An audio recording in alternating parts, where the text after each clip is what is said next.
Hi friends, welcome to Tara Health Tip channel. நம்ம channel next எது பார்க்க போகிறோம் அப்படின்னா லூப்ரிகன்ஸ் வந்து இன்டர்கோர்ஸ் டைமில் யூஸ் பண்ணலாமா இல்லை என்ன மாதிரி விஷயங்கள் ஏற்படணும்னு சொல்லி நான் உங்களுக்கு ஷேர் பண்ண போகிறேன். ஸோ வாங்க ஃப்ரெண்ட்ஸ் வீடியோக்குள்ளே போனால் வீடியோ ஸ்கிப் பண்ணாமல் பாருங்கள். அப்போ தான் நான் சொல்ல ஒரு விஷயம் உங்களுக்கு புரியும். அதே மாதிரி பக்கத்துக்கு பெல் ஐக்கானை ப்ரெஸ் பண்ணிக்கோங்க. ஸோ சப்ஸ்கிரைப் பண்ணிட்டு பாருங்கள். ஸோ அப்போ தான் நான் போடுற வீடியோ நோட்டிஃபிகேஷன் உங்களுக்கு வந்து சேரும். ஸோ வாங்க ஃப்ரெண்ட்ஸ் நம்ம பார்க்கலாம். So intercourse starting early stage உங்களுக்கு இப்போ தான் மேரேஜ் ஆகிருக்கு. ஸோ இன்டர்கோர்ஸ் இருக்கீங்க அப்படின்னா கண்டிப்பாக உங்களுக்கு வந்து பெயின்ஃபுல் வந்து கண்டிப்பாக இருக்கும். ஸோ நீங்கள் வந்து அந்த டைம் எல்லாருமே வந்து லூப்ரிகன்ட் ஜெல் யூஸ் பண்ணாமல் நிறைய டவுட் இருக்கும். ஸோ நீங்கள் வந்து என்ன பண்ணுறீங்க அப்படின்னா கண்டிப்பாக நீங்கள் யூஸ் பண்ணலாம். ஸோ நீங்கள் இப்போது சப்போஸ் நீங்கள் வந்து உங்களுக்கு ஒரு லேட் மேரேஜ் ஆகிடுச்சு, எனக்கு வந்து ஒரு 5 years ஆயிடுச்சு பேபி இல்லை, 10 years ஆயிடுச்சு பேபி இல்லை, ஸோ நான் பிளான் பண்ண போகிறேன் அப்படின்னா கண்டிப்பாக நீங்கள் வந்து லூப்ரிகன்ட் ஜெல்லை அவாய்ட் பண்ணணும். ஸோ ஒவ்வொரு டைமும் நீங்கள் கண்டிப்பாக நீங்கள் லூப்ரிகன்ட் ஆயில் யூஸ் பண்ணுமா கேட்டிங்கன்னா கண்டிப்பாக கிடையாது. ஸோ உங்களுக்கு ஒரு ஸ்டார்டிங்கில் வந்து உங்களுக்கு தெரியும் இல்லையா. ஸோ ஸ்டார்டிங்கில் வந்து நீங்கள் ப்ரெக்னன்சி ட்ரை பண்ணும் போது கண்டிப்பாக இந்த ஜெல் வந்து அவசியம் தான். ஸோ தேவைப்படும். ஸோ நீங்கள் யூஸ் பண்ணலாம்.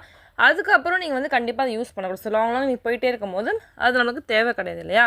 நீங்கள் என்ன பண்ணுறீங்க அப்படின்னா நீங்கள் வந்து அப்படி சப்போஸ் எனக்கு வந்து பெயின் தாங்க முடியல அப்படின்னா நீங்கள் இந்த லூப்ரிகன்ட் ஜெல் யூஸ் பண்ணாமல் கூட நீங்கள் இருக்கலாம். ஸோ எதனால் நீங்கள் வந்து நீங்கள் என்ன பண்ணுறீங்க அப்படின்னா நான் சொல்கிற ஆயில்ஸை நீங்கள் ப்ரிஃபர் பண்ணுங்கள். ஸோ நீங்கள் வந்து லூப்ரிகன்ட் ஜெல்லுக்கு பதிலாக நீங்கள் அது கூட நீங்கள் யூஸ் பண்ணலாம். ஸோ ஃபர்ஸ்ட் திங் என்ன அப்படின்னா கோகோனட் ஆயில். ஸோ நீங்கள் கோகோனட் ஆயில் அப்ளை பண்ணலாம்.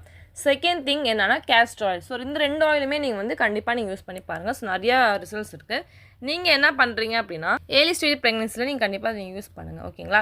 ஸோ இதில் வந்து எந்தவித பாதிப்பும் இல்லை. ஸோ நீங்கள் லூப்ரிகன்ட் ஜெல் யூஸ் பண்ணுறதுனால உங்களுக்கு என்னவித ப்ராப்ளம் வரும் அப்படின்னா உங்களோட ஸ்பெர்ம் குவாலிட்டி வந்து அது கம்மியாக வாய்ப்பு இருக்குது. ஸோ நிறையா பேருக்கு வந்து நார்மலாகவே வந்து நிறையா ஜென்ஸ்க்கு வந்து ஸ்பெர்ம் குவாலிட்டி இல்லை, சீமன் குவாலிட்டி வந்து கம்மியாக இருக்குன்னு சொல்லி சொல்கிறாங்க பார்த்தீங்களா. ஸோ நீங்கள் வந்து தயவு செஞ்சு இந்த மாதிரி பர்சன்ஸ் வந்து கண்டிப்பாக நீங்கள் வந்து யூஸ் பண்ணவே கூடாது. ஏன் அப்படின்னா இதுவே உங்களுக்கு வந்து ஒரு ஹிண்ட்ரன்ஸ் ஆகிடும். ஸோ உங்கள் பேபியை வந்து ஃபார்ம் ஆக தடுக்கக்கூடிய விஷயங்கள் இதில் இருக்கலாம். ஸோ நீங்கள் இதெல்லாம் நீங்கள் பண்ணிகிட்டு இருந்தீங்கன்னா கண்டிப்பாக இதெல்லாம் நீங்கள் தவிர்த்தீங்க அப்படின்னா உங்களால் நேச்சுரல் ப்ரெக்னன்சி அடைய முடியும். ஸோ இதெல்லாம் கூட ஒரு வாய்ப்பாக இருக்கலாம் இல்லையா. ஸோ இதனால் கூட இந்த ரீசனாக இருக்கலாம் இல்லையா உங்கள் ப்ரெக்னன்சி டிலே ஆகிறதுக்கு. நீங்கள் கண்டிப்பாக யூஸ் பண்ணிட்டு இருந்தீங்கன்னா கண்டிப்பாக நீங்கள் போய் அதை ஸ்டாப் பண்ணிடுங்க.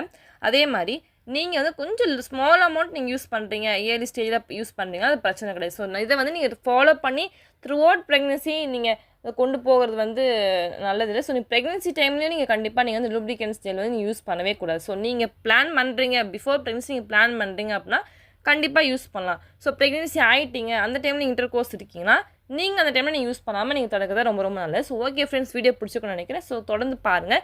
So stay tuned with Thara health.